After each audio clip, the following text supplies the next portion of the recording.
Vous écoutez Le Salon dans tes oreilles, une balado-diffusion dans laquelle des auteurs, des autrices et des personnalités discutent de leurs livres et des sujets qui animent l'actualité littéraire. Les enregistrements ont été faits lors du dernier Salon du Livre de Montréal. Bonjour tout le monde. Merci d'être là. Mon nom est Catherine Voyer-Léger. C'est moi qui vais avoir la chance d'animer cette discussion aujourd'hui autour de la paternité. En fait, la table ronde s'appelle Paternité, mon père, mon héros, mon rival. On reviendra là-dessus parce que je suis pas sûre qu'il y a tellement de héros ni tellement de rivaux dans vos livres, mais on pourra en rediscuter. Je vais vous présenter nos trois auteurs et leurs livres, puis on va ensuite se lancer autour de ce sujet universel et vaste. Simon Brousseau, bonjour. Bonjour. Simon, tu enseignes la littérature au Cégep, tu es écrivain. C'est ton 4e livre, si je ne me trompe pas, donc Chaque blessure est une promesse. Je tiens à préciser que tu es ni Simon Boudreau, le dramaturge, ni Simon Boulris. Tu es bien Simon Brousseau. Oui. Ce dernier livre est un récit intimiste, presque un journal, d'une certaine façon, où on te suit à travers l'écriture entre novembre 2020, le moment où ton père apprend qu'il est atteint de la SLA, et janvier 2022, son décès, et un peu plus. Là, on te suit dans les premiers mois de ton deuil ensuite. C'est un livre sur le deuil, évidemment, sur la maladie, mais aussi un livre pandémique, je dirais, qui témoigne de vivre ces émotions-là dans un contexte où les contacts sont assez réduits. Et évidemment, c'est un livre sur la paternité, à la fois vu dans la relation avec ton père, mais aussi toi qui y es devenu père récemment à ce moment-là. Dans un premier temps, j'aimerais ça t'entendre un peu sur un peu la genèse de ce livre-là. En fait, ce qui m'intrigue, c'est est-ce que tu savais pendant que tu écrivais qu'il y avait là un projet d'édition, un projet de livre, ou tu étais plus en mode j'écris pour traverser ce que j'ai à vivre, là? Oui, c'est une bonne question. J'ai commencé à écrire pour moi, c'est-à-dire que c'était un journal. La journée où j'apprends que mon père est malade, là, donc le 12 novembre 2020, le soir, j'ouvre un journal, puis c'est la première fois de ma vie que j'ai fait ça. J'avais jamais tenu de journal auparavant, donc c'est arrivé d'une manière spontanée, qui n'était pas vraiment planifiée. Puis, durant les 14 mois que sa maladie a duré, j'ai écrit tous les jours, donc j'ai rempli 2 cahiers là, assez volumineux. Et c'est par la suite, là, quand mon père est décédé, que j'ai décidé d'en faire un livre. Donc, il y a eu une écriture en 2 temps. D'abord le journal, puis un travail de réécriture, je pourrais dire, où là, j'ai essayé de construire un objet littéraire avec des journaux qui étaient... où je grattais beaucoup le bobo. Il y avait des répétitions aussi. Donc, il y avait un travail d'écriture à faire pour rendre ce texte-là plus lisible, plus intéressant aussi pour le lectorat. Bien, c'est réussi. Merci. C'est un vraiment très beau livre. Marc Assivi, bonjour. Bonjour. Donc, journaliste, critique, chroniqueur à la presse, entre autres, mais on peut t'entendre à la radio, te voir à la télévision. Après avoir longtemps couvert les arts, particulièrement le cinéma, tu as commencé à un moment donné à faire des chroniques qui étaient de nature plus personnelle, je dirais, beaucoup autour de ton expérience parentale. Ce sont donc ces textes-là qu'on retrouve dans le livre « Nos fistons ». Je te connais assez pour pouvoir témoigner de ta pudeur. T'en parles d'ailleurs dans le livre. Donc, je me suis vraiment demandé de quelle façon tu en es venu à vouloir parler de ça d'abord dans le journal et ensuite en livre. Quel chemin s'est fait en toi pour faire le pont un peu entre cette pudeur-là et le fait de faire d'enjeux familiaux une discussion publique, finalement?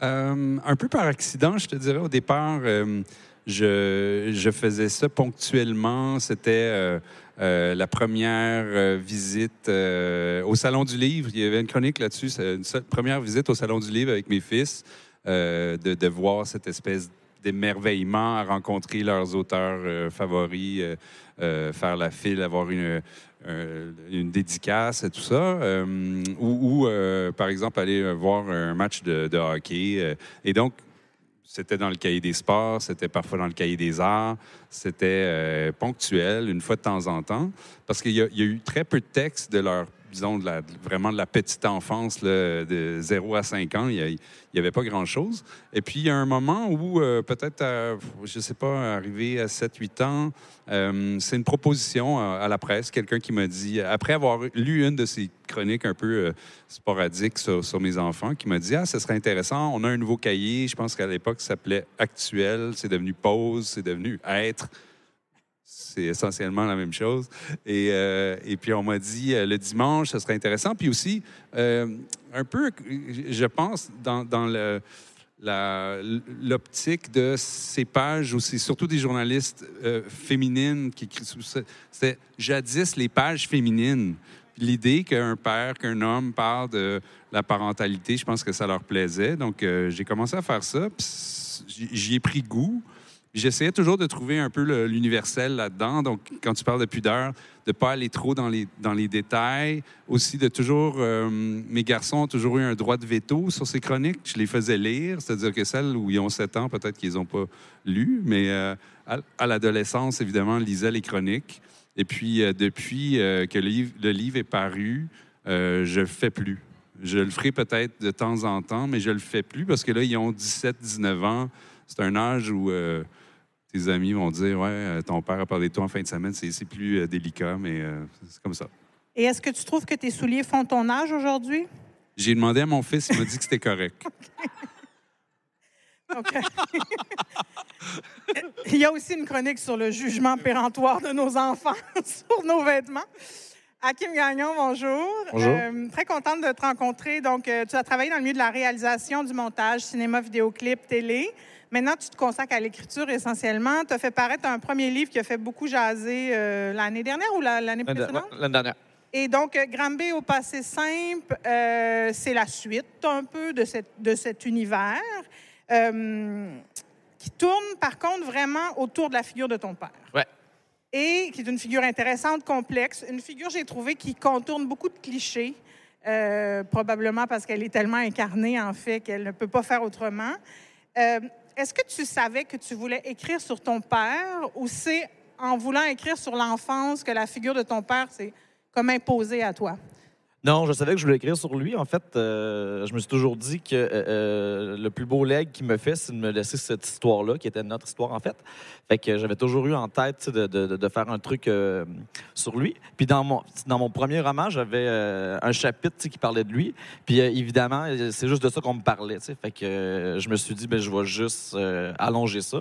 Parce que j'avais envie de suivre la courbe littéraire vraiment cliché, là, de commencer un premier livre en écrivant que tu écris un livre, faire un deuxième livre sur le père, puis là, fait que là, ça va débouler. Fait que j'ai suivi cette courbe-là qui fonctionne encore très bien, encore bien efficace. Fait que oui, j'avais toujours eu envie d'écrire sur lui. Puis c'est un personnage qui est vraiment riche. Puis j'étais rendu assez détaché. J'avais plus de colère, il me restait que de l'amour. Fait que là, le portrait devenait plus intéressant. Fait que j'avais plus envie de le comprendre que de le confronter. Et donc, dans la courbe cliché, le troisième va être sur? Internet et en librairie. Je disais hors micro avant qu'on commence que c'est un peu ironique que ce soit moi qui anime cette table ronde. Donc, moi, je suis une fille qui a été élevée seule par une femme, élève seule une fille. J'ai même écrit un livre qui s'appelle « Noué au féminin pluriel » pour parler de cette lignée de femmes. Et là, on est dans les univers de gars quand même. Hein. D'ailleurs, ça m'a fait rire parce que Hakim raconte que quand il était enfant, il filmait un pastiche d'un gars et une fille qui s'appelait « Un père, deux gars », qui pourrait finalement être le titre de vos 3 livres. T'sais. Donc, on est vraiment devant des histoires de gars, de pères qui ont des gars. Donc, Simon aussi un frère. On est dans des histoires de gars. Et là, je vais poser la question genrée de la discussion.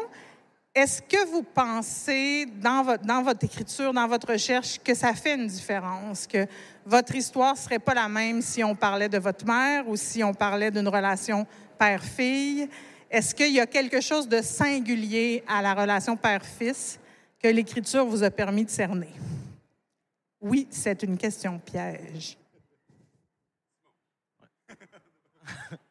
Moi, ce que je dirais, c'est que comme j'ai grandi à une époque où les rôles parentaux étaient quand même encore assez définis, par exemple, toutes les activités sportives que j'ai faites avec mes parents, je les ai faites avec mon père, alors que ma mère, souvent, elle restait plutôt à la maison pour s'occuper de tâches domestiques.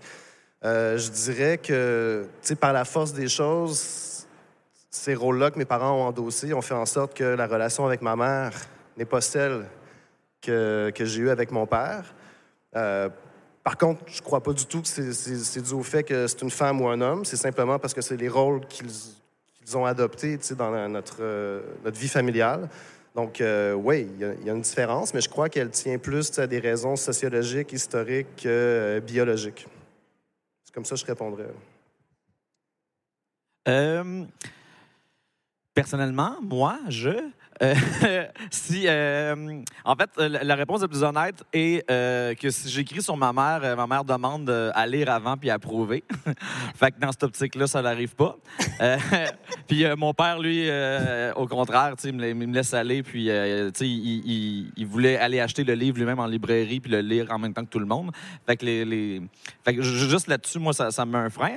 Mais les deux relations sont différentes, parfois vraiment similaires. Là, deux belles relations problématiques, là, avec des problématiques différentes, partagées. T'en sortiras pas. Oui. Moi, c'est ça, je m'en sauverai pas. Moi, je sens que c'est différent parce que je parle de mes enfants qui sont 2 garçons. Si j'avais une fille, ce serait différent. Évidemment, dans ces chroniques du dimanche, j'en ai fait un choix pour ce recueil. Il y en a où je parle de ma mère, il y en a où je parle de mon père. Je pense qu'il y a une espèce de filiation aussi entre écrire sur ses fils et penser à sa propre relation avec son père. Ça arrive dans certaines chroniques. Puis chez nous, on était 3 garçons et une fille. On pourrait parler de gémellité aussi, parce que chez nous, on était des jumeaux. Je sais que Simon a des jumelles. Des jumelles, hein, c'est ça? Des jumeaux. Des jumeaux. Et donc, c'est ça. Dans mon écriture, je pense que c'est ça. C'est un peu le rapport, mon propre rapport avec mon père, qui se traduit aussi dans cette relation avec mes fils. Puis bon, moi, peut-être contrairement à Kim, ou peut-être pas, là, j'ai une relation assez, en fait, très, très sans problème avec mon père, qui venait aussi au soccer, au hockey, qui était le coach, qui était le directeur de mon école secondaire. Une chance que je m'entendais bien avec lui, une chance que les élèves le trouvaient cool, parce que j'aurais pu passer un mauvais quart d'heure. Mais voilà. Non, on reviendra à la question parce que je disais, est-ce que Hakim s'entendait bien avec son père? C'est comme une grande question. Oui, je je m'entendais vraiment bien. J'ai eu un père qui est tombé en dépression pendant mon adolescence, puis fin de jeunesse, adolescence. Fait que il y a eu des comportements étranges, mais qui étaient dans une bulle dépressive. Mais oui, je m'entendais vraiment bien. Je pourrais pas écrire sur quelqu'un que j'aime pas, là, ça fonctionnerait pas du tout. Fait que sinon, c'était vraiment une belle relation. Puis ces mauvais côtés ressemblent à plusieurs mauvais côtés que j'entends de d'autres parents. Puis ces bons côtés, le père aimant, ça, je l'entends vraiment moins. Fait que, j'ai quand même eu la chance d'avoir un père qui est extrêmement aimant, extrêmement fier, humble. Fait que c'est très riche puis très le fun, ça. Fait que oui, je m'entends, c'est mon humain, il m'amuse favori. Je vais profiter de ça pour sauter sur la question du titre de la rencontre, parce que c'est à la toute fin de ma préparation que je me suis dit, c'est drôle, mon héros, mon rival, parce que je mettrais ce titre-là sur aucun de vos livres. Je trouve qu'il n'y a aucun de vos livres où la relation tourne autour d'une notion d'héroïsme, mais de rivalité non plus. Et même quand il y a des aspects plus ambigus ou plus difficiles dans la relation, j'ai pas senti ce cliché de la rivalité père-fils. Pourtant, Dieu sait que ça a été exploité là, en littérature, ce cliché-là. Est-ce que c'est juste dépassé, cette espèce de binarité-là, du père, mon héros, du père, mon rival? Moi, je sais que j'ai vécu cette relation de mon père, ce héros, parce que, justement, dans le sport, c'était un grand joueur de hockey. Mes amis m'enviaient d'avoir un père qui patinait aussi bien, tout ça, qui était littéraire, qui m'a initié à la poésie et tout ça. Et il y a un moment, je pense, dans la vie d'un enfant, je vais dire d'un garçon, parce que c'est ce que j'ai vécu, mais où on voit un peu les zones d'ombre, où on comprend que, bon, peut-être le héros, ça craque des fois à gauche, à droite. Là. Mais je me souviens d'avoir, à 14-15 ans, avoir eu ce rapport avec mon père de héros. Rival, j'ai jamais senti ça, puis je le sens pas avec mes garçons non plus, donc Mais moi, c'est un projet moins littéraire aussi que... Oui, non, mais il y a quand même une mise en récit. Oui, évidemment. Tu choisis ce que tu nous racontes. C'est pas innocent. Moi, je le vis à l'inverse. Je suis plus le héros de mon père. Puis, au début, c'est une position qui est quand même le fun quand t'es jeune. Puis après ça, ça vient avec des attentes. Ça vient avec, OK, t'es le héros de quelqu'un, donc tu dois le sauver, tu dois intervenir sur tout. Fait que c'est un peu à l'inverse. Mon père, mais je veux dire, il est mon héros dans le sens où est-ce que c'est une personne... que je trouve formidable, pour qui j'ai beaucoup d'amour, beaucoup d'admiration. Mais je trouve que ça sert à rien là, de mettre des gens sur des piédestals. Là. C'est juste une bonne façon de se casser la gueule, tu sais. Fait que, mais pour mon père, ses enfants, c'est sa plus grande fierté, ce qui est correct au départ, mais des fois, ça devient un petit peu, ça devient lourd, ça devient ça, il y a des attentes. Fait que moi, j'essaie de déconstruire ça justement avec mon père, de comme, tu sais, j'ai le droit d'être quelqu'un de normal, je suis ton fils, c'est déjà bien en masse, tu sais, on est le seul lien, c'est la seule personne au monde que je peux appeler papa, puis lui, il y a 2 fils. Mais le rapport de héros est un peu dur, puis rival, jamais, là, je veux dire, il n'y a pas de pointure, là. On note au procès-verbal. Je pense que j'ai peu de choses à dire à propos de l'idée de héros, de rival. J'ai l'impression que c'est peut-être des moments de la relation avec un père. Tu sais, quand on est petit, j'imagine, de manière assez générale, on admire nos parents, on admire notre père. À propos du rival, moi, je le vois un peu dans l'idée du double. Hein, c'est-à-dire qu'il y a un moment où on se rend compte, je ne sais pas à quel âge, que notre père, c'est pas juste un héros, puis que c'est un humain, il a ses faiblesses, il a ses défauts. Puis un peu plus tard dans la vie, on se rend compte que ces défauts-là qu'on a tellement détestés ou qui nous ont tellement irrités, on les porte en nous. Puis donc, si j'avais à décrire mon père comme un rival, en fait, c'est quand je vois des traits de caractère qui lui appartenaient surgir en moi. J'étais un jeune père. Mon père était un homme plutôt impatient. Et j'ai jamais aimé son impatience. Et pourtant, Dieu que je suis impatient avec ma fille. Ce moment quand tu interviens avec tes enfants puis que tu vois ton parent en toi, là, il y a quelque chose donc là, je vois comme ressurgir mon père en moi, puis le rival, il est en moi, en fait. Il y a quelque chose qui a été transmis sans que je le veuille. Puis j'essaie de m'en défaire, puis c'est pas facile. Mais quand on est dans l'écriture, il me semble qu'on essaie d'aller un petit peu dans les zones grises, tu sais. Donc moi, je dépeins pas mon père comme étant un héros ni comme étant un rival. La vérité est un petit peu dans le mélange des deux ou dans l'oscillation d'un pôle à l'autre, dépendamment des moments de l'existence. Mais ouais. J'allais ajouter que, bon, moi, je suis un plus vieux père et qu'on finit aussi par voir dans ses enfants ce qui nous irrite chez nous, c'est-à-dire nous renvoie, on est irrité puis on essaie de comprendre pourquoi on a cette impatience, mais c'est parce qu'on reconnaît ses propres défauts, en tout cas, moi, dans mes fils. Et ça, c'est dur aussi. Je reviens à toi, Simon, parce que dans ce balancement-là, il y a quelque chose de très beau dans ton livre, une espèce de difficulté à accepter que ce soit le parent qui devienne dépendant. Là, dans ce cas-ci, c'est à travers la maladie. Mais tu sais, on sent à un moment donné une résistance à voir ton père être affaibli comme ça, à perdre ses moyens. Pour toi, c'est extrêmement douloureux. Et c'est un peu ce qu'on lit chez Hakim aussi, différemment, évidemment, parce que là, on est plus dans la santé mentale, mais il y a aussi une résistance qui se vit très différemment, mais c'est ça, une espèce d'envie de répéter « c'est moi l'enfant », là, même si tu es un adulte au moment où ça arrive, la maladie de ton père. Est-ce que ça, c'est quelque chose qui était conscient pour vous dans l'écriture, cette espèce de résistance-là au renversement des rôles, finalement, à devenir la personne forte dans la relation? Ben, j'en parle assez brièvement, mais tu sais, moi, ce que j'ai trouvé le plus difficile, c'est de voir mon père qui me console du fait que lui-même va mourir.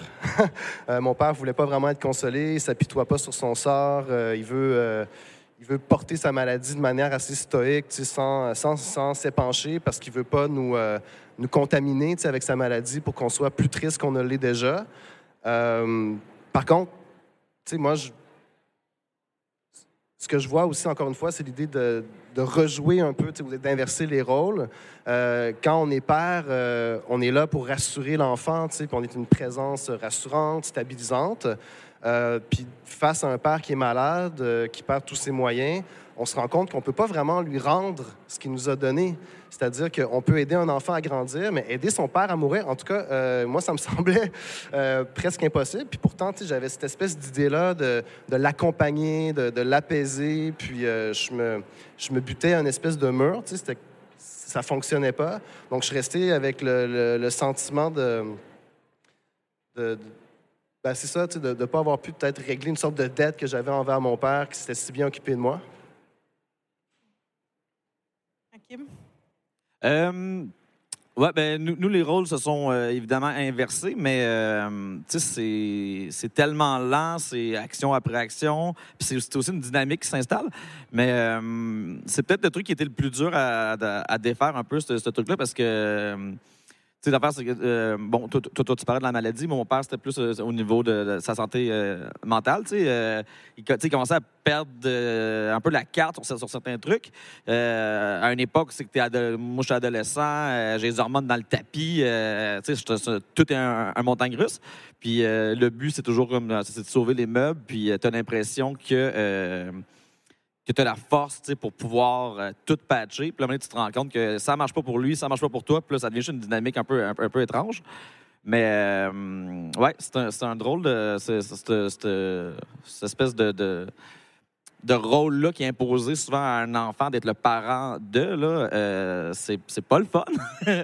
Mais c'est ça s'installe tellement doucement que tu t'en rends compte souvent... moi, je m'en suis rendu compte quand cette dynamique-là était terminée, tu sais.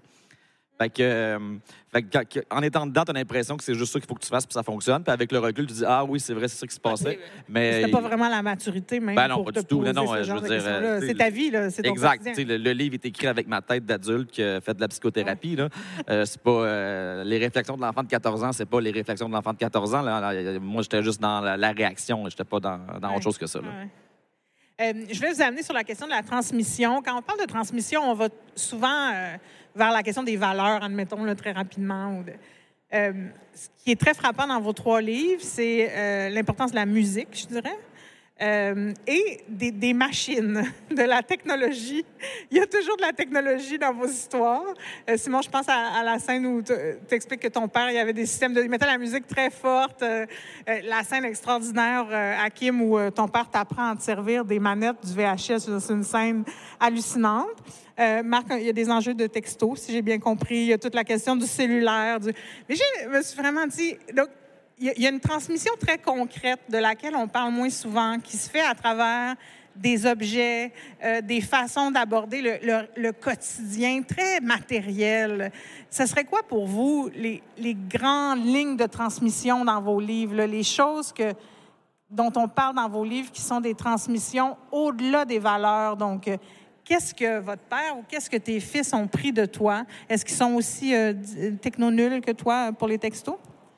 Mais je pense qu'il n'y a pas une meilleure façon de constater qu'on vieillit que sa techno-déficience et être obligé de constamment demander à son fils de 17 ou 19 ans, et surtout celui de 17 ans là, qui est très techno, comment tu fais ça? C'est une béquille puis les yeux qui roulent. Chez nous, je pense qu'il y avait cet enjeu justement avec mon plus jeune fils qui est très... jeux vidéo, on appelle ça sa matrice, là, sa console de jeu, tellement il y a des moments où il fallait l'extirper de cet univers-là. En revanche, il vient d'avoir son premier cellulaire au cégep, alors que c'est assez rare. Il n'en voulait pas, ça allait. Mais je me reconnais, moi aussi, évidemment, je parlais du père des enfants, être moi-même en train d'expliquer à mes parents comment enregistrer leur match de tennis sur VHS et mon fils qui aujourd'hui m'explique toutes sortes d'affaires que je comprends pas. Par contre, la musique, elle, est plus un trait d'union qu'une... Oui, ça, c'est drôle. Il y a une chronique, d'ailleurs, au départ, celle qui se chargeait de l'édition, elle disait « Ah, il me semble que cette chronique-là, elle n'est pas tout à fait en phase avec le reste du récit, mais j'y tenais. Et c'est une chronique, je suis avec mon fils, on est au théâtre. C'est la première fois, je pense, que je vais au théâtre avec lui. Et, bon, je me souviens plus quel âge il avait, 15 ans peut-être. Et c'est le soir où Leonard Cohen est mort. Leonard Cohen, qui était un héros de mon père. La musique qui jouait chez nous, beaucoup de Bob Dylan, Leonard Cohen. Et on était au théâtre, on sort du théâtre, puis il y a une patronne qui m'écrit, puis il me dit, écoute, peux-tu passer? Je suis juste à côté du théâtre, on va la voir. Puis elle me dit, est-ce que tu pourrais faire une chronique? Il était quand même tard, il était 10 heures le soir, je pense. Et en revenant, on est passé devant la maison de Cohen au square du Portugal, là, près de la rue Marianne. Et là, j'étais très ému en l'écrivant parce que je pensais à mon père. Puis il y a mon fils qui descend, puis là, je voulais pas qu'il me voie pleurer. Je sais pas pourquoi. Là. Il m'a vu pleurer plein de fois, mais je sais pas trop pourquoi. Puis finalement, ça se transmet, la musique des Beatles, qui est la musique de mon enfance, parce que mon père écoutait ça. Mais je suis pas sûr que mes garçons ils écoutent ça tout le temps, les Beatles, mais ils vont pas changer de poste si les Beatles arrivent à la radio. Oui, Simon, de la musique aussi, quand même. Il y a beaucoup de questions de musique dans le livre, des musiques qui semblaient assez importantes pour ton père. Oui, ben, tu sais, par rapport à la transmission, mon père, c'était un homme qui n'était pas très doué, tu sais, pour la parole ou pour le dialogue, un peu comme le tien, en tout cas, dans ton livre. Puis, ce que je dirais, c'est que, tu sais, ce type de père-là peut-être transmet quelque chose par des gestes, par des habitudes, par des passions qu'on peut observer, tu sais, qu'on peut voir en temps réel plutôt que par la parole. Puis mon père, c'était un homme qui était passionné de toutes sortes de choses, dont la musique. Puis ça, c'est quelque chose qu'il m'a transmis sans vraiment chercher à le faire. Il y a comme une différence entre ce qu'on veut transmettre à nos enfants puis ce qu'on finit par leur transmettre malgré tout. Puis souvent, je pense que ce qu'on finit par leur transmettre malgré tout est comme plus enraciné que ce qu'on a cherché à transmettre de manière un peu didactique. Mon père m'a fait des sermons à propos de toutes sortes de choses, ça n'a jamais fonctionné, mais il m'a transmis un rapport assez intense à ce qu'on aime. Puis c'est ça qui reste aussi, quand une personne est décédée, ces moments-là où il y a une espèce de fulgurance ou un amour qui s'exprime de manière spontanée. Puis la scène que je raconte, on l'a joué plusieurs fois dans mon enfance. Il invite des amis à la maison, on soupe, il est tard. « Hey, venez dans le sous-sol, je vais vous montrer mon système de son. » Puis là, il montait le son, puis les colonnes du sous-sol vibraient, puis on écoutait Pink Floyd ou Sting ou Genesis, des affaires comme ça. Puis encore aujourd'hui, quand j'entends ces chansons-là, je pense à mon père, puis je pense au sourire qu'il avait, avec son espèce de fierté d'avoir un bon système de son, puis d'avoir la basse qui vibre dans la cage thoracique. Mais tu sais, après, c'était son rapport aux choses qu'il aimait. C'était la même chose pour le vin, c'était la même chose pour la nourriture, c'était la même chose pour l'astronomie, pour les moteurs de char, pour la revue Protégez-vous, tu sais, pour toutes sortes de choses. Puis ça m'a été transmis de manière involontaire. Puis c'est encore plus précieux, je pense, parce que ça a été transmis de manière involontaire, parce que c'était lui qui existait sans vraiment réfléchir à ce qu'il était en train de me transmettre. C'est vrai, puis on le nommait tantôt, mais aussi quand on est dans l'enfance, on n'a pas la distance pour... Moi, j'ai beaucoup allé au cinéma avec mon père, jamais avec ma mère. Je pense que je suis jamais allée dans une salle de cinéma avec ma mère, mais moi, c'était ma vie. Je me posais pas de questions, genre, est-ce que tout le monde va au cinéma avec son père? Pour moi, ça faisait partie de la vie. Puis c'est avec la distance que je me dis, ah ouais, il m'a vraiment transmis ça, là, l'amour du cinéma, tu sais. Hakim, les machines... Oui, les machines. En fait, mon père, il avait plein de passions qu'il ne connaissait pas puis qu'il ne poussait pas. Puis ça me frappait un peu plus vieux parce que pour gagner ma vie, je suis monteur. Puis à un moment donné, mon père aime ça, juste me regarder monter. Puis il est toujours impressionné de voir la rapidité avec laquelle je suis capable de faire des trucs. Puis il me demande toujours, tu sais, où est-ce que j'ai appris ça. Puis moi, je suis toujours frappé parce que moi, je trouve que la façon que je fais mon montage, c'est vraiment simple. J'ai tout dans un logiciel. Puis il oublie que quand j'étais jeune, c'est lui qui m'a appris à comment... Tu sais, mon père enregistrait des émissions de télé, puis il voulait couper les annonces. Fait qu'il transférait d'une vidéo à l'autre, puis quelqu'un les frame. Tu sais, fait qu'il y avait plein de notions de cinéma, puis de trucs dans même, tu sais, pour couper des trucs. Il m'a fait un système pour faire du montage avec 2 VHS, sa table tournante qui passait dans un mixeur avec un truc titreur analogue pour mettre des titres, tu sais. Ça, c'est ingénieux en asti, genre ça, c'est impressionnant, mais il s'en rend pas compte. Fait que, avec le recul, je me rends compte qu'il m'a appris mon métier, il m'a appris plein de trucs, puis les fois qu'il pensait m'apprendre des trucs, les fois qu'il fallait qu'il prenne son rôle de père, c'était là qu'il devenait ridicule parce qu'il ne savait pas comment faire. Fait qu'il me sortait des discours comme qu'il avait ramassé dans Rocky ou de quoi de même en pensant que c'était ça à faire. Puis les fois qu'il était juste lui-même puis que moi, je le regardais faire ces affaires que lui trouvait banales, c'est là que j'ai appris la vie. Là, c'était là que ça devenait intéressant. La musique, ce que tu racontais, j'ai l'impression que tu parlais de mon père. C'est tout pour ça que les livres sur le père fonctionnent, c'est qu'on a tous le même père un peu. Là. C'est ton père à toi pendant 10 pages, puis ça vient le père de tout le monde. C'est quand même fantastique parce que ce que tu racontais avec la musique dans le sous-sol, les gros systèmes de son, la basse forte, c'est la même affaire. Dans une maison mobile, faire vibrer les murs, c'est plus facile. Fait que...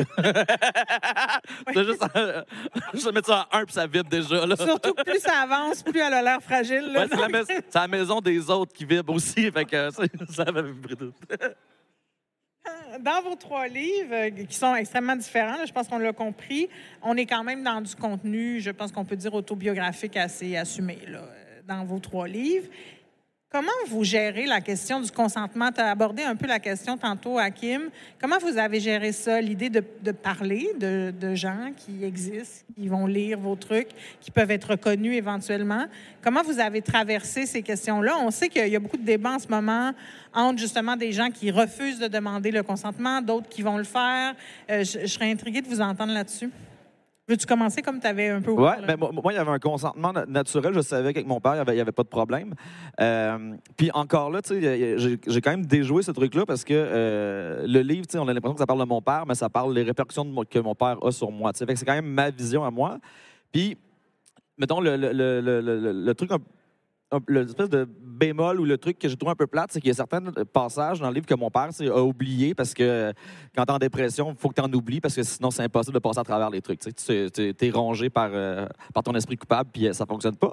Fait qu'il y a certains moments dans le livre que j'aurais aimé ça que mon père, en le lisant, m'explique sa version des faits. Puis là, ce qui est plate, c'est que ce que j'ai écrit devient comme le fait, alors que ça ne l'est pas du tout. C'est vraiment ma vision à moi qui est trafiquée.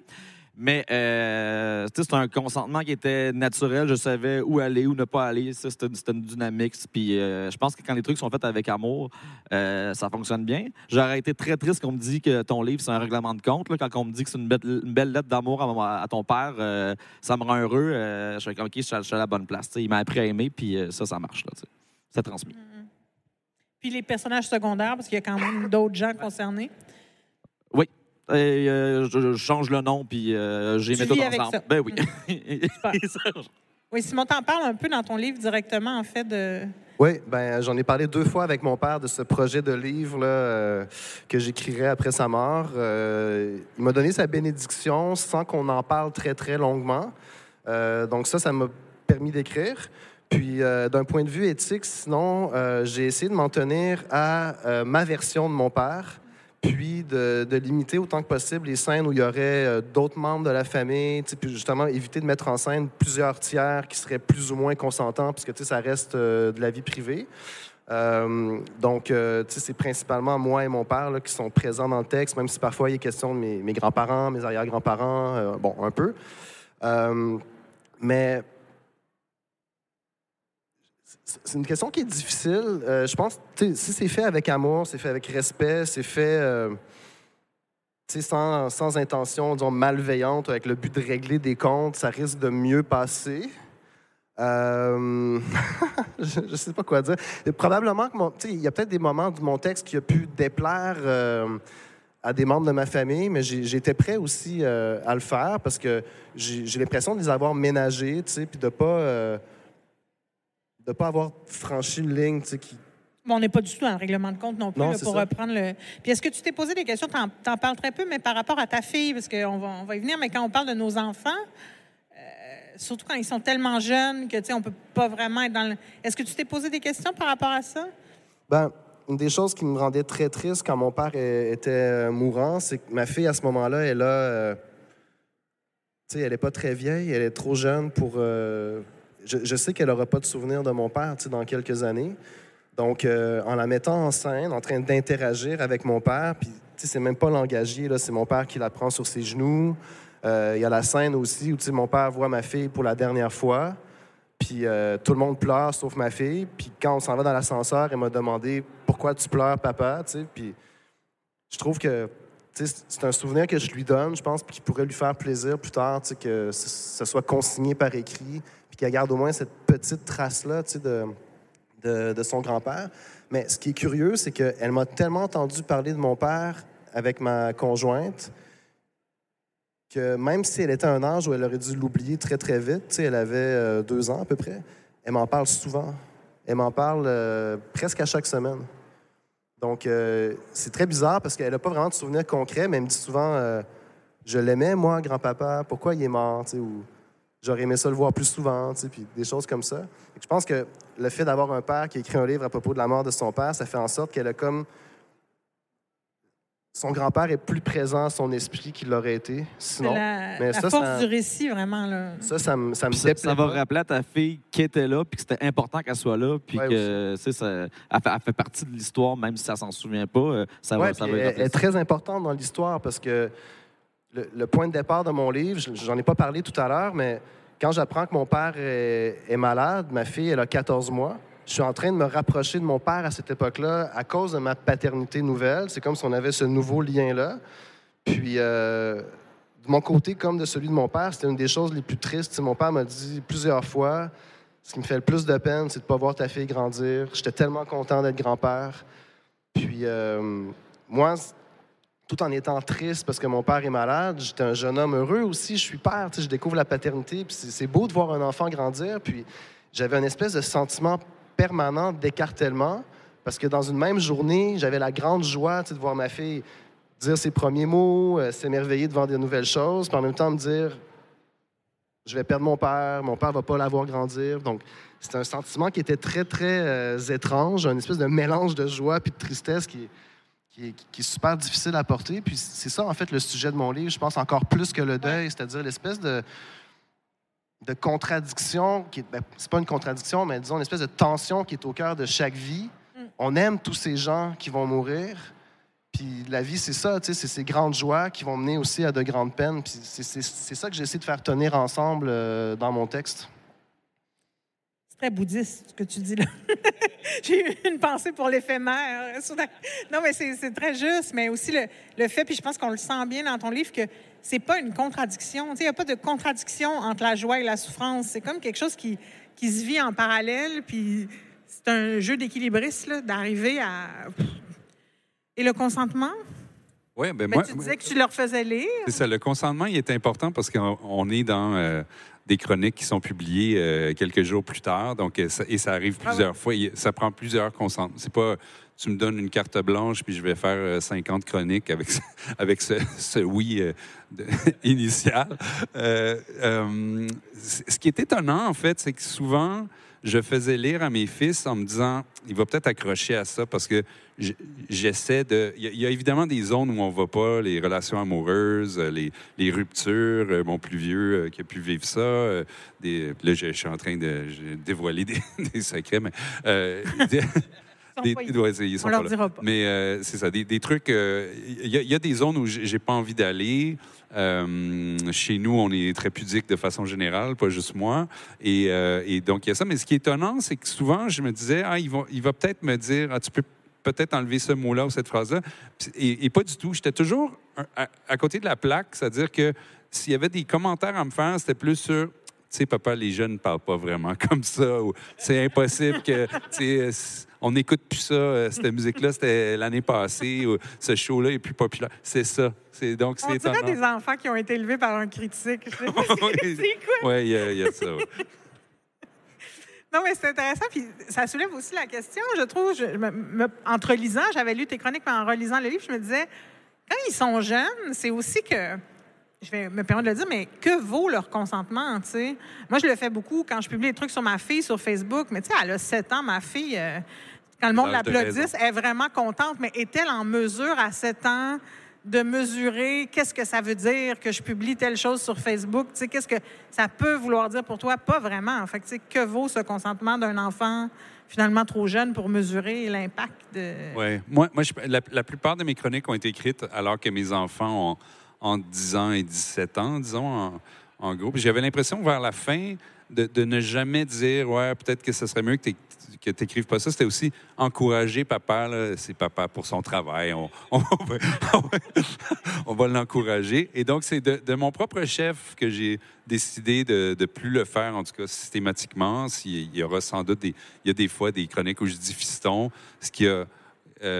l'occasion d'irriter toujours au moins 1 ou 2 lecteurs. Arrêtez de nous parler de vos fistons, on s'en fout de vos fistons. Mais il y en a d'autres en contrepartie qui me disent « Ah, j'aime bien ou je m'intéresse pas au cinéma, mais j'aime vos chroniques du dimanche. » Donc, moi c'était aussi une façon d'être en contact avec un autre public. Ça, je trouvais ça intéressant. Mais bref, de mon propre chef, j'ai décidé que là, à l'âge qu'ils ont, ils n'ont peut-être plus besoin qu'on raconte leur vie dans le journal. Il va falloir que tu trouves autre chose. Je reviens au cinéma. Ah oui. Est-ce que vous avez écrit des livres nostalgiques? Est-ce que vous pensez que la nostalgie est incontournable quand on gratte dans la famille? Bien, moi, j'allais dire un peu comme Simon, mais évidemment dans un tout autre registre. Là, il y avait quelque chose de fixer leur enfance dans un livre. Je me disais, bon, peut-être que chaque semaine, de voir ces chroniques, ça leur dit rien, mais et c'est une photo d'eux sur la page couverture. Il n'y a jamais de photo nulle part d'eux, mais ils sont tout petits, donc pas reconnaissables. Je me disais, ça reste un souvenir de famille. Puis même si il y a 3 personnes qui l'achètent, c'est un livre que j'ai fait pour moi, pour mes garçons, pour notre famille. Non, mais pour Est-ce vrai. qu'il y a 3 personnes qui l'ont acheté? On ne va pas pleurer quand même. Non, mais on ne gagne pas sa vie avec ça. Hein, Non, ça c'est sûr. Mais on peut, oui, allez-y sur la nostalgie. Après, on regardera vos couvertures parce qu'elles sont intéressantes, en fait. Ben, moi, je suis un nostalgique. Probablement que si j'écris des livres, c'est parce que je le suis. Dans mes premiers livres également, là, il y avait... J'ai glissé toutes sortes de souvenirs qui me sont chers. Puis je pense que j'ai un rapport un peu maladif au passage du temps. J'ai besoin de l'écriture pour fixer des moments importants, des moments significatifs. Donc oui, je l'ai écrit avec nostalgie. Puis ce qui était curieux dans l'expérience d'écriture, c'est que plus j'écrivais à propos des souvenirs qui m'étaient chers à propos de mon père, plus il y en avait de nouveaux qui ressurgissaient, des trucs que j'avais oubliés. Par exemple, la cicatrice que j'ai sur mon front, j'avais oublié qu'assez petit, mon père m'avait poussé, puis un peu par accident, mais je m'étais frappé la tête sur une chaise, j'avais saigné. Puis en écrivant, je m'étais levé tout à coup, je suis allé me voir dans le miroir, puis j'étais comme content de voir que j'avais encore la cicatrice, l'espèce de souvenir de cette scène-là. Il m'avait dit « Je suis désolé, je voulais pas te faire mal, parle-en pas à ta mère. » Puis on avait fait une espèce de pacte pour pas qu'il passe pour un batteur d'enfants alors que c'était un accident. Il y a toutes sortes de choses qui se mélangent dans ce souvenir-là, mais bref, juste pour dire, oui, moi, c'est le moteur principal de l'écriture. La nostalgie, le fait que le temps, il nous file entre les doigts, le fait qu'on vieillit trop vite, le fait que, ouais, tout ça. C'est intéressant ce que tu nommes que les souvenirs remontent dans l'écriture. Moi, j'ai vécu ça aussi. Toute Noué était basée sur mon premier souvenir. Puis dans le livre, j'évoque finalement des souvenirs plus anciens encore, mais qui n'étaient absolument pas conscients avant que je rentre dans le travail d'écriture. Hakim, sur la nostalgie, les souvenirs? Oui, mais moi, je le suis assurément, mais j'essaie de ne pas trop l'être. Mais je pense que quand tu écris, quand tu es précis, puis tu décris des trucs, juste comme tu disais, mettons, juste le temps qui passe, on dirait que ça frappe tout le monde, tu sais. Fait que ça replonge les gens dans des trucs, puis là, le lecteur devient nostalgique aussi, même si c'est pas l'idée de départ. Mais moi, j'essaie quand même d'éviter un peu ça parce que mon père, c'est la nostalgie incarnée. Puis c'est une nostalgie des fois qui est handicapante, je pense qu'il confond nostalgie puis mélancolie. Un exemple vraiment facile, on va voir un spectacle ensemble, puis pendant le spectacle, il est triste parce que le spectacle va terminer, puis le souvenir est même pas closé, puis il est déjà comme c'était tellement le fun au début, puis au début, c'était il y a 15 minutes quand on est rentré, tu sais. Fait que j'essaie un peu d'enlever ça parce que mon père a toujours un rapport avec le bon vieux temps, puis ce que, tu sais, le but du livre, c'était un peu cet exercice-là qui était... c'est pas cruel, mais c'est de rappeler à mon père que, tu sais, dans sa tête, il avait balayé des trucs, puis notre jeunesse était idyllique, puis c'était magnifique. Puis moi, j'ai rappelé que, tu sais, le bon vieux temps, pop, c'est ça, tu sais. Mais ça change rien, ça fait je t'aime autant, mais je trouve que la vérité est vraiment, vraiment importante. Puis la nostalgie, on dirait que c'est juste un truc qui fait que t'enlèves tout ce qui fonctionne pas pour garder que l'idéal, mais c'est pas la réalité, ça, tu sais. Fait que, puis mon père, c'est tendance d'enlever les mauvais trucs, mais les mauvais trucs font partie de l'histoire puis sont importants, là, tu sais, ils viennent balancer justement toute la patente. Fait que j'essaie de lui rappeler en disant, moi, je pense que la vérité est plus importante que la nostalgie. Il y a cette scène merveilleuse où tu surprends ton père en train de regarder des vidéos de famille. Ouais. Il rewind sur en tout cas, une scène où on est vraiment là-dedans, là, dans le bon vieux temps, où il pleure. Tantôt, tu disais, tu sais, pourquoi être mal que mon enfant me voit pleurer? Mais je pense que par moments, c'est parce on veut pas qu'il s'inquiète, tu sais. Ouais. Moi, j'ai braillé 5 jours là, sur Carl Tremblay. À un moment donné, j'étais comme, je m'excuse, ma cocotte. Là. Tu sais, chaque fois qu'elle arrivait dans la cuisine, j'avais les larmes aux yeux, puis je sais même pas pourquoi ça me fait pleurer de même. Mais tu sais, c'est dur d'expliquer à un enfant, je pleure, mais c'est pas très grave. Mais c'est une très belle scène, très touchante. Oh, où oui. lui est assez bien avec son émotion, en fait. Oui, je sais pas s'il était bien. En fait, il exploite de façon souffrante un peu, je pense, là, pour... je pense qu'il a besoin d'émotions fortes. Fait que, tu sais, c'était vraiment simple. Puis, il écoutait... Mes parents sont divorcés à ma naissance. Puis, tu sais, il écoutait un moment où je sais que... Parce que mon père nous a filmé je sais pas, de 0 à 13 ans. J'ai toute ma vie sur cassette, heure par heure. Là. Puis, avant ça, il filmait ma mère parce qu'il était le premier à avoir une caméra vidéo, avec lesquels j'ai fait mes premiers films d'ailleurs, fait que ça c'était le fun. Mais tu sais, il écoutait un moment, c'est que ma mère elle riait, puis là, lui il pleure en écoutant ma mère rire. Puis pour moi c'était hyper confrontant parce que c'était la première fois que j'entendais mes parents en même temps, tu sais, parce que tu sais, je les voyais de façon séparée, mais jamais en même temps. Puis d'un bord, il y a juste ma mère qui rit dans la télé, puis mon père tu sais, qui pleure en écoutant ça. Fait que cette espèce d'affaire-là, puis mon père, il s'imposait ça comme si ça allait le libérer de quelque chose, mais j'ai l'impression que ça l'enfonçait encore plus. T'sais. Fait que cette nostalgie-là elle était toujours un peu drôle. Tu sais, mettons, j'ai 8 ans, puis là, il écoute des vidéos de quand j'avais 6 ans en disant, ben ça, c'était le bon vieux temps avant qu'on enlève les roues sur ton vélo, mettons. T'sais. Mais tu sais, fait que ça l'handicapait de la façon où on dirait qu'il était jamais dans le moment présent, il était toujours hier. T'sais. On va s'attarder sur vos couvertures 2 secondes. On va commencer par toi, Kim, comme on en parle. Donc, est-ce qu'on peut parler de cette voiture d'abord? La Jeep. Le Jeep, oui. Donc, c'est ton père, c'est ce que j'ai compris. C'est moi qui l'ai pris, puis mon père est penché parce que je suis petit, puis il voulait être un peu à la hauteur du photographe. Fait que oui, ben, c'était mon père. Il était bien fier de ce Jeep-là qui a usé à la corde. Donc là, toi, t'as quel âge à peu près? Je dois avoir, je pense, en 99, ish, ouais, fait que j'ai à peu près 10 ans. Et donc, quelques mots sur cette Jeep. On parlait d'objets matériels, de transmission. Mon père, c'est drôle, c'est parce que dans les chaînes de voitures, là, mon père est toujours le dernier acheteur d'une voiture. Après lui, c'est la scrap. Toujours, tu sais. Puis, il dit toujours, j'aime pas ça, les voitures, fait que ça me dérange pas, mais tu sais, c'est un travailleur d'usine. Ils travaillent toujours à 1 heure de chez eux. S'il y a quelqu'un qui a besoin d'une bonne voiture en hiver, il habite en Beauce en plus présentement, c'est mon père. C'est important, mais il s'en fout un peu. Fait qu'il y a tout le temps des astis de poubelles insupportables, mais c'est tellement riche en histoire. Je me rappelle de quand j'ai 19 ans, puis mon père a acheté une Oldsmobile d'un gars, puis moi, je fais de l'improvisation dans un bar, puis le gars raconte hey, mon cousin, il a vendu sa poubelle à un gars, puis il rit, puis ce gars-là, c'est mon père. Puis je suis comme, wow. Fait que, mais ça apporte un folklore qui est le fun, puis je me rappelle de cette voiture-là, mais c'est toujours comme mon père est le dernier acheteur, après ça, c'est la scrap, puis souvent, l'étape de la scrap, il y a pouce, là. Oui. Puis là, ça, c'est un bon exemple de nostalgie exagérée. C'est que ton père entretient par rapport à cette Jeep, qui n'en est pas une espèce de mémoire très romantique, en fait, de vos belles années. Mais c'est ce qui fait que tu sais, on disait qu'il quand il l'a au jour 1, puis au jour 1, il est comme fonctionnel, puis il reste scotché là. Fait que là, elle se détériore, mais il le voit pas, tu sais. C'est tellement faire pour la maison, tu sais. Je suis convaincu qu'avec ses yeux, à la fin, il avait l'impression que la maison était encore belle, puis tu sais, c'était la pire version d'une maison que tu peux voir, là, tu sais. Mais ouais, fait qu'il reste toujours, on dirait, identifié au premier regard. Fait que c'est un peu une genre de lunette rose, mais qui fonctionne, puis qui donne des bonnes histoires, je trouve, là. Marc, tu disais par rapport à la couverture, c'est la première fois qu'on les voit, ces enfants. Effectivement, moi-même, en voyant le livre, je me suis dit, mon Dieu, je les ai jamais vus, ces enfants-là. Là, ils sont plus petits comme ça. Comment tu as choisi ta couverture? Mais c'est drôle parce qu'on a fait une session de photos avec les garçons, donc l'an dernier ou l'année d'avant. Et puis, ils aimaient pas... C'était pas l'idée d'être en photo sur le livre, mais déjà, je n'étais pas trop d'accord avec cette idée. Donc, chez nous, jamais les enfants sont en photo sur même les réseaux sociaux privés, là, jamais. Et donc, on a fait cette session de photos. Puis là, encore une fois, pour dire comment c'est étonnant, c'était pas le fait qu'ils soient en photo, c'était j'aime pas le filtre, j'aime pas la couleur, j'aime pas je sais pas quoi, ça fait vieux. OK. Et donc, on a eu cette idée d'envoyer des vieilles photos. En fait, c'est ma blonde qui a pris cette photo-là.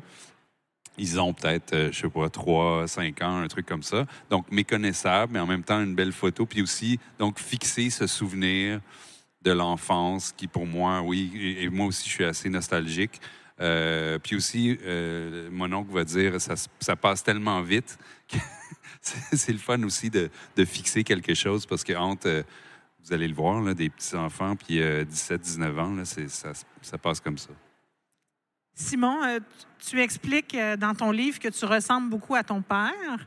Moi, je pensais que c'était toi quand ton livre est sorti, avant de te lire, en fait. Donc, c'est ton père? Oui, c'est mon père. Il doit avoir 20 ans à peu près sur cette photo. Moi, je n'ai jamais embarqué sur une moto, là, donc non, c'est pas moi. J'aimais cette image parce que mon père, il était atteint de la SLA, donc c'est une maladie où on perd progressivement l'usage de ses membres, où on perd de la mobilité. Puis quand il me parlait de sa jeunesse, souvent, c'était cette jeunesse, à Sainte-Justine de Bellechasse. Il a grandi dans un garage. Mon grand-père était propriétaire d'un garage. Tous les frères de mon père travaillent encore à ce jour dans ce garage. C'est le seul garçon qui a quitté le village pour aller vivre à Québec. Mais ses souvenirs d'enfance, c'était des souvenirs d'odeur d'essence, de moteur, de courses en 4 roues, en moto, en tout ce que tu veux. Puis ça me semblait quand même intéressant de le mettre en couverture du livre comme ça, jeune, en santé, sur sa moto. En mouvement, là, en quelque sorte. Donc oui, je trouvais que c'était c'était une belle image pour montrer ce qu'il avait été. C'est des livres qui chacun laisse leur marque. Hakim, tu disais que le prochain portera sur Internet, donc tu t'es remis à l'écriture. Non, je disais qu'elle est disponible sur Internet. Ah, mais oui, j'écris toujours, fait que c'est en branle, mais je sais pas encore, ça va être... Toujours dans les mêmes eaux, est-ce qu'on... Oui, je connais juste moi, fait que je vais exploiter ça, puis après, c'est ce qu'il y a autour. Mais j'ai pas encore un truc précis, là, mais c'est en branle. Simon, c'est un livre très différent de ce que tu avais fait dans le passé, là. Est-ce que tu t'es remis à l'écriture aussi? Est-ce que tu travailles sur autre chose? Est-ce que tu veux nous en parler ou tu es trop pudique? J'écris toujours, mais j'ai rien de très, très cohérent là, en ce moment que je pourrais présenter au public. Et là, on apprend dans ton livre à la toute fin que tu vas avoir des jumeaux qui sont arrivés depuis. Oui. Donc là, tu as 3 jeunes enfants, donc c'est ça. Il faut aussi trouver du temps pour écrire. Oui. Le temps passe vite, je suis un nostalgique, donc il faut que je vive le moment présent avec ces beaux enfants. Marc, est-ce qu'il y a un projet de livre? Non. Non? Il y a des projets de chronique. Puis, qui deviennent des livres un jour? Mes livres sont toujours plus ou moins inspirés de mes chroniques. Des fois, c'est juste le matériau de base, puis des fois, c'est un recueil de textes choisis, mais je vais rester là-dedans aussi, je pense. OK, super. Mais je vous remercie. Vous en allez tous les 3 en séance de dédicace. On va donner vos... Donc, Simon, c'est maintenant, dès qu'on termine la séance de dédicace, c'est au kiosque 23-25 de Héliotrope pour Chaque blessure est une promesse. Ensuite, Marc, c'est à 14h chez Somme Toute au kiosque 17-18 pour nos fistons. Et Hakim à 14h aussi au kiosque 27-13 de La Mèche pour Granby au Passé Simple. Merci beaucoup, messieurs, d'avoir été là. Merci de votre générosité et à bientôt.